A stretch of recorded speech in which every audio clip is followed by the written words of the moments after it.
Welcome dear rockers. दोस्तों, हम चुनकर लेके आते हैं वैरायटी ऑफ मूवीज। इन्हें भरपूर एंजॉय करने के लिए चैनल को सब्सक्राइब कीजिए और उस बेल आइकन को दबाकर उसकी शोभा बढ़ा दीजिए। इंस्टाग्राम और फेसबुक पर आप हमें फॉलो कर सकते हैं। अब चलते हैं मूवी के अंदर, जिसका नाम है द विकेड वाइफ। वैसे आप इस मूवी के एंड तक गैस नहीं कर पाओगे कि क्या रियलिटी है और क्या अफवाह। तो मूवी की शुरुआत में घने जंगल को दिखाते हैं, जहाँ पर कुछ लोग कोई कर्मकांड की तैयारी कर रहे होते हैं। तब एक आवाज हमें बताती है कि यहाँ हो क्या रहा है। 15 साल पहले इस गाँव के लोगों ने एक पूजा की, लेकिन ये पूजा एक दुष्ट शक्ति को खुश करने के लिए की जा रही थी, क्योंकि वो शक्ति गांव को मिटाने वाली थी। उस दुष्ट की आवाज तो ऐसी थी जैसे कि कोई भेड़िया रो रहा हो। तभी कर्मकांड करने वाला आदमी अचानक गिरकर मर गया। ये देखकर तो सब डर के मारे भागने लगे। दो आदमी नदी के पास गए तो वहां पर एक आदमी बैठा था। उसने मुड़ के देखा तो उसका मुंह भेड़िया का मुंह बन गया। तभी एक खतरनाक चिल्लाहट सुनाई दी और इसी के साथ सीन एक होटल में शिफ्ट होता है। दरअसल ये कहानी सुना रहा था एक अंधा शराबी। कहानी सुनकर एक छोटी लड़की डरकर बहुत रोती है। होटल का वेटर अंधे को डांटता है कि रात के वक्त बच्ची को डराओ मत यार,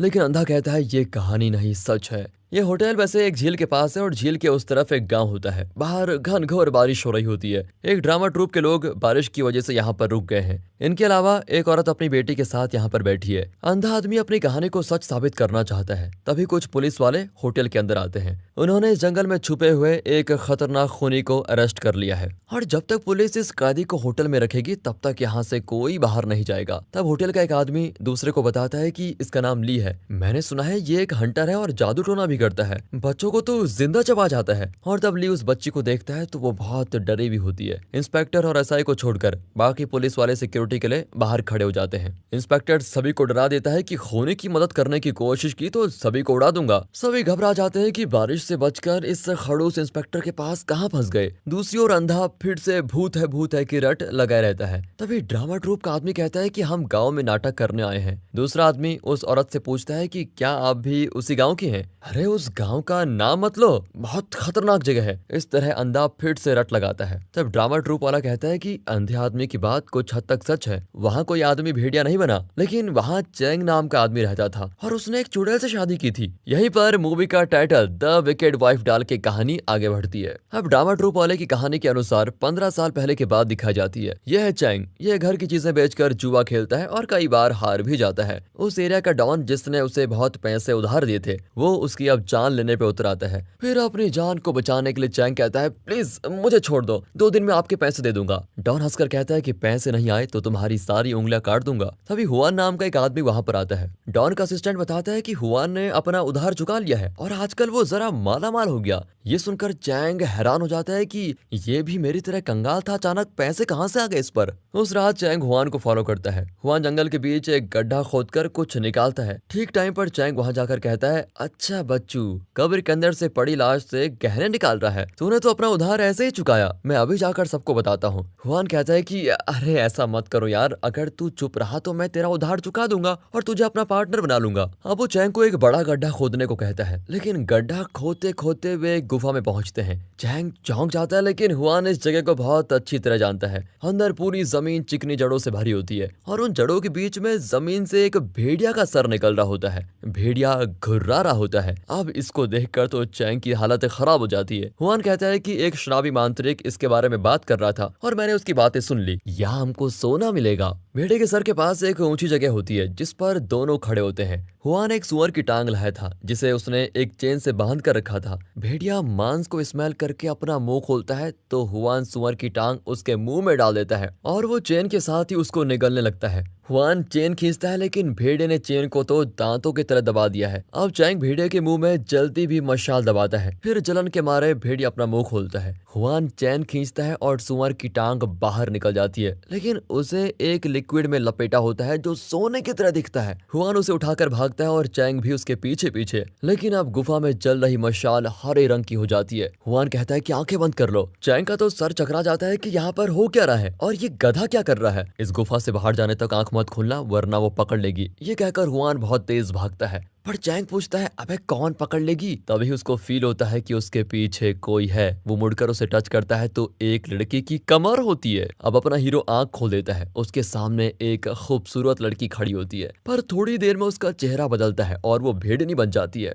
अचानक चैंग खुद को किसी दरबार में पाता है जहाँ पर मंत्री बैठे होते हैं। उनका भी चेहरा भेड़िए जैसा होता है। वो चैंग पर चिल्लाते हैं कि इतने साल से हम अपनी कब्र में आराम कर रहे थे, लेकिन इसने हमारी शांति भंग कर दी, इसे मार डालो। राजा भी मान जाता है। चैंग फिर जान की भीख मांगता है। तभी एक मंत्री कहता है कि अगर जान प्यारी है तो तुम्हें भेड़िए कुल की एक लड़की से शादी करनी पड़ेगी। चैंग को तो मानना ही पड़ता है, बेचारा क्या करता, और वो उस भेड़नी को ब्याह कर गाँव में लेके आता है। पर उसके चेहरे पे दुख छाया होता है। उस वक्त इस ड्रामा ट्रूप का आदमी भी वहाँ मौजूद था, जो इस वक्त होटल में कहानी सुना रहा है। गांव वालों ने उसे बताया था कि चैंग ने एक चुड़ैल से शादी की थी। अब अंधा खुश हो जाता है कि उसकी कहानी थोड़ी तो सच निकली। तब ड्रामा ट्रूप का एक्टर पूछता है कि हुआन को उस जगह के बारे में किसने बताया होगा, और तब ली बड़बड़ाता है कि मैंने तो ऐसा बिल्कुल भी नहीं कहा था, मैंने कुछ और ही कहा था। और अब तक अंधा आदमी और ड्रामा ट्रूप का आदमी अपने अपने वर्जन को सुना चुका है, पर अब ली अपना वर्जन बताता है। शायद इसी की बात से कुछ सच का पता चले। 15 साल पहले एक मांत्रिक अपने गुरु के साथ उस भेड़िए गांव की ओर जा रहे थे, लेकिन उस वक्त गांव में कोई नहीं था, सिर्फ एक छोटा होटल और एक घर था। मांत्रिक और उसका गुरु होटल के पास जाते हैं। गुरु को किसी बुरी शक्ति का एहसास होता है और वे भेड़ बकरियों को देखने लग जाते हैं। फिर वे अंदर जाते हैं तो वहाँ कुछ लोग होते हैं जो गुरु का स्वागत करते हैं। होटल का मालिक एक बड़े प्लेट में पूरा भेड़ पकाकर लाता है।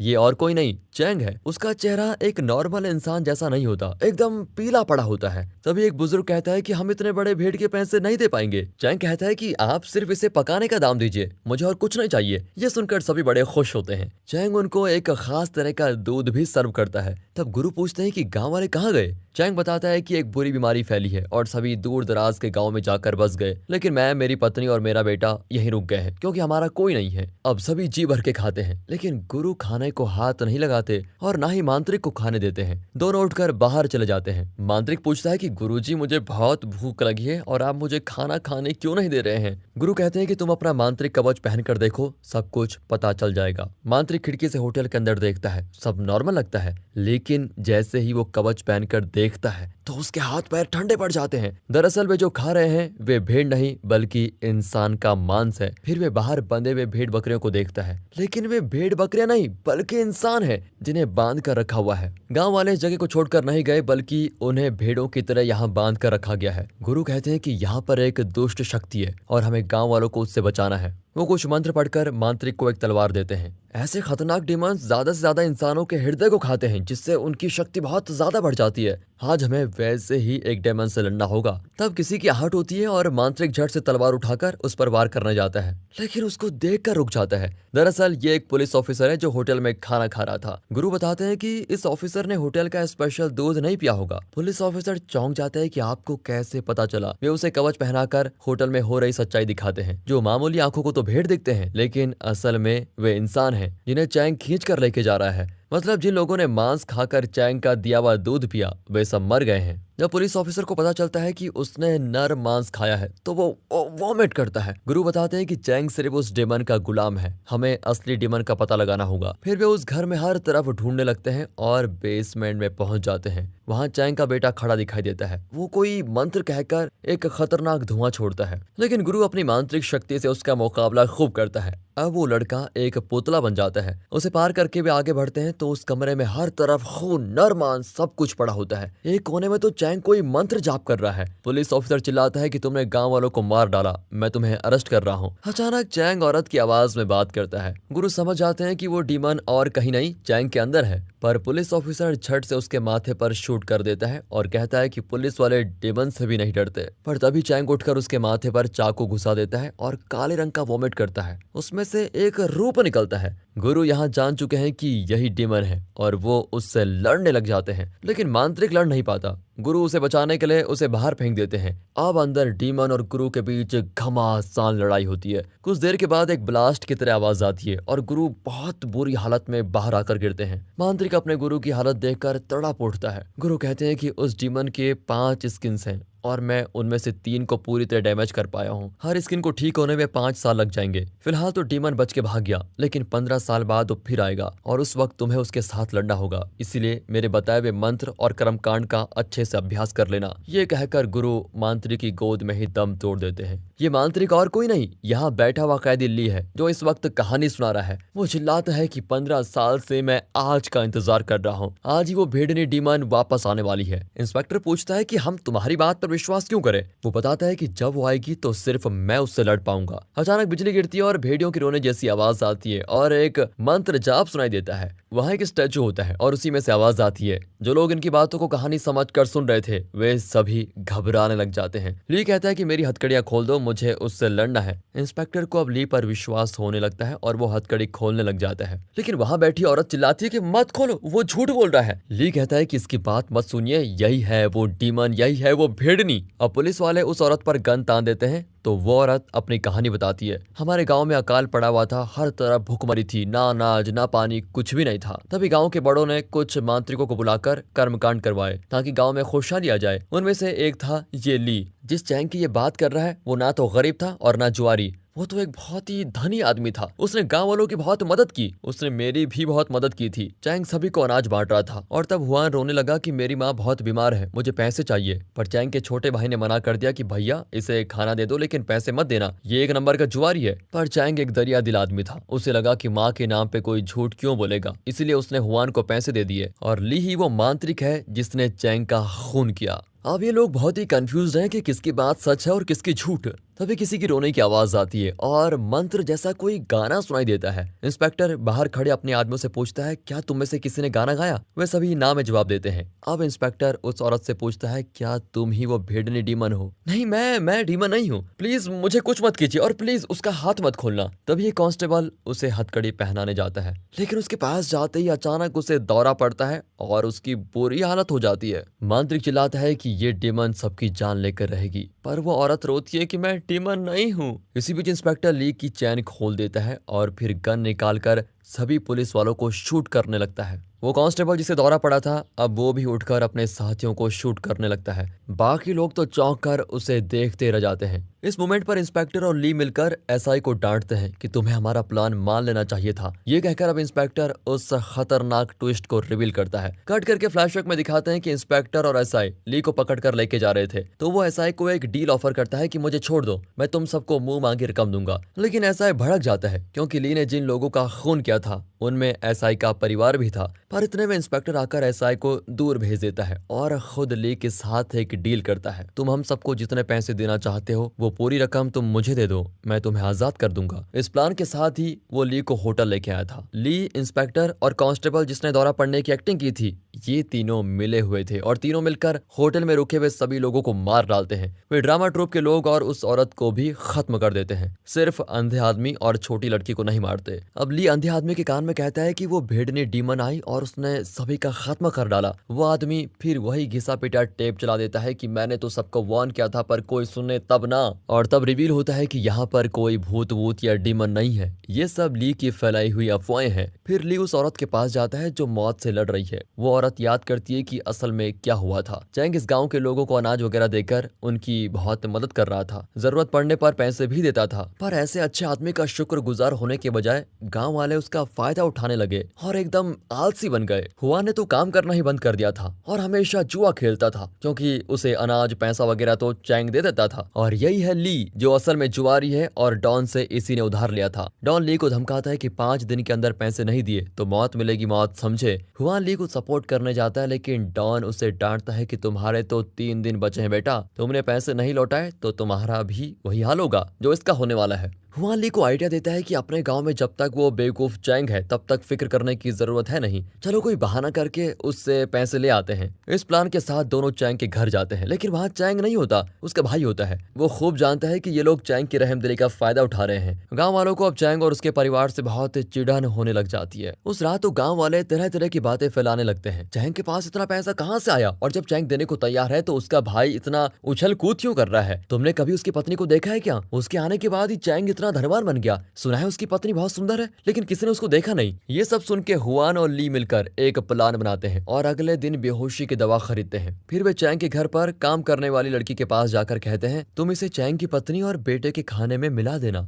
ये लड़की वही औरत है जो इस वक्त मरने की हालत में है और ये सब कुछ याद कर रही है। लड़की उनकी बात नहीं मानती लेकिन हुआन को पता है कि वो चैंग से एक तरफा प्यार करती थी। हुआन उसे कन्विंस करता है कि अगर तुमने मेरा काम कर दिया तो फिर चैंग सिर्फ तुम्हारा होगा, तुम्हारा। ये सुनकर लड़की जरा डगमगा जाती है और उनका काम करने को तैयार होती है। एक पल वो भटक गई थी और यही उसकी सबसे बड़ी गलती थी। अब प्रेजेंट में दिखाते हैं कि अपनी गलती को एहसास करने के बाद वो औरत मर जाती है। अब ली उस बच्ची को मारना चाहता है लेकिन इंस्पेक्टर मना कर देता है, क्योंकि अगर ये कुछ कहेगी भी तो कोई इसको सीरियसली नहीं लगा। फिर इंस्पेक्टर अंधे को शूट करने जाता है, लेकिन अब ली उसको मना करता है। अगर ये मर गया तो ये डीमन वाली मनगढ़ंत कहानियां कौन फैलाएगा? इसकी अफवाहों की वजह से तो गांव वालों का शक हम पर नहीं जाएगा, किसी और पे जाएगा, वरना हम तो फंस जाएंगे। इतने में बोट भी आ जाती है। रास्ते में इंस्पेक्टर ली से पूछता है कि 15 साल पहले तुमने इतना बड़ा कांड किया, पर तुमने चैंग की बीवी और बच्चे के साथ क्या किया? अब ली बाकी बात बताता है। उस रात ली और हुआन चैंग की पत्नी और बेटे को किडनैप करके ले गए। वे चैंग से एक मोटी रकम चाहते थे, लेकिन रास्ते में हुआन ने चैंग की पत्नी का बलात्कार करने की कोशिश की,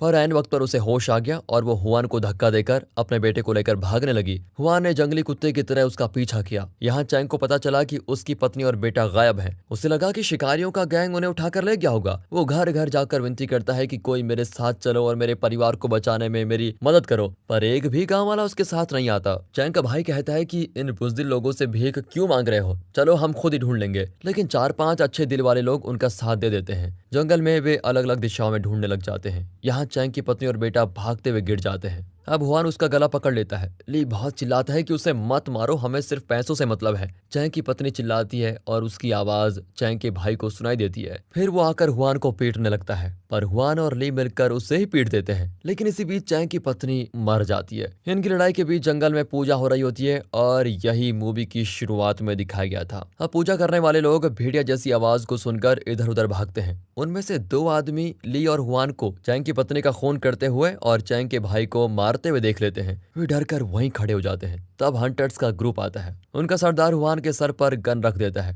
पर हुआन उसके साथ भी डीलिंग करता है कि तुम चैंग को मत बताओ, हम उसकी पत्नी की लाश छुपाकर चैंग से पैसे मांगेंगे। लेकिन सरदार चैंग की रहमदिली के बारे में खूब जानता है और वो इनका साथ देने से इनकार कर देता है। इतने में चैंग का बेटा हुआन का हाथ काट लेता है। फिर हुआन गुस्से में उसे उठाकर कहीं फेंक देता है और वो बच्चा भी मर जाता है। अब चैंग का भाई हुआन को पकड़ लेता है और उसे कूदकर खाई में गिर जाता है। अब बचा ली। वो सरदार से विनती करता है कि अब चैंग मुझे जिंदा नहीं छोड़ेगा, इसीलिए मुझे अपने गैंग में ले लीजिए। लेकिन सरदार उसे बुज़दिल कहकर जाने लगता है। लेकिन ली सरदार की गन छीनकर एक आदमी को शूट करता है और कहता है मैं बुज़दिल नहीं हूँ। लेकिन सरदार अपने ग्रुप को लेकर चला जाता है। अब उन 2 आदमियों में से एक बचा हुआ है। ली उसे धमकाता है कि तुम गाँव वालों से यही कहोगे कि चैंग की पत्नी, उसके भाई, बेटे हुआन और इस आदमी को भेड़नी डीमन ने मारा है। अगर मेरा नाम लिया तो तेरे परिवार को खत्म कर दूंगा। और उसी आदमी ने पूरे गांव में यह अफवाह फैलाई है कि यहाँ भेड़नी डीमन है और वो सबकी जान ले रही है। उसी की सुनाई हुई कहानी को अंधा आदमी हर किसी को बता रहा होता है। दूसरी ओर ली सरदार को मारकर खुद शिकारियों का सरदार बन जाता है। ली से पूरी बात सुनकर इंस्पेक्टर उसकी खूब तारीफ करता है कि वाह प्लान हो तो ऐसा।